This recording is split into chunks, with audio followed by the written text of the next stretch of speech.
Hi guys, welcome back sa ating channel. So ngayon po ay may isang subscriber po tayo na nagtatanong kung anong klaseng ink daw ba yung ginagamit natin, gusto niya makita. Okay, so ang tanong niya, sir, pwede po makita yung kahon ng ink na inirefill ninyo? First time ko po kasi bumili ng ink, in-order ko lang po sa official store ng Epson. Nagtataka lang po kasi ako kung bakit walang nakalagay na 4L3210. So yun po yung printer niya.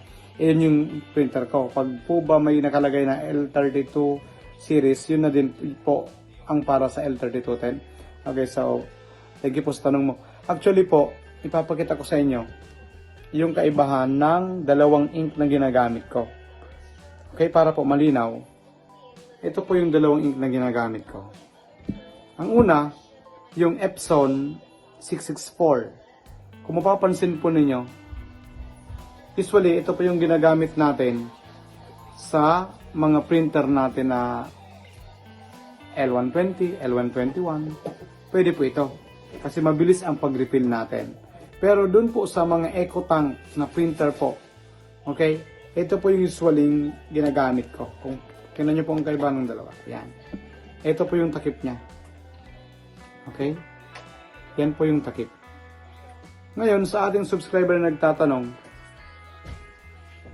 kung mapapansin mo po, siguro L3210, ito ang usually dapat na bilhin mo, Epson 003. Ang first advantage po nito is hindi ka mahirapan sa pag-refill. Kasi po ang mga EcoTank printer natin, iba po yung pagre-refill natin ng ink niya. Iba yung lalagyan niyang ink niya. Ganyan po.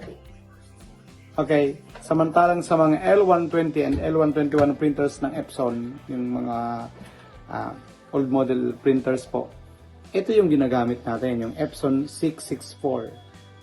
Okay? Ito po. So, ganyan po yung kaibahan ng dalawang ink na ginagamit ko. Ito po yung sa EcoTank at ito naman po ang sa mga ordinary printer po natin. Okay? Yung mga EcoTank po, yung may scanner, may photocopier, yan po yung EcoTank printers natin. Okay? Pero nasa inyo pa rin po yan kung anong klaseng ink ang gusto nyong gamitin. So, sa subscriber po natin, sana nakita mo po yung kaibahan ng dalawang printer, ng dalawang klase ng ink na ginagamit ko po. Okay? So, thank you very much. Sana po nakatulong. Thank you and God bless.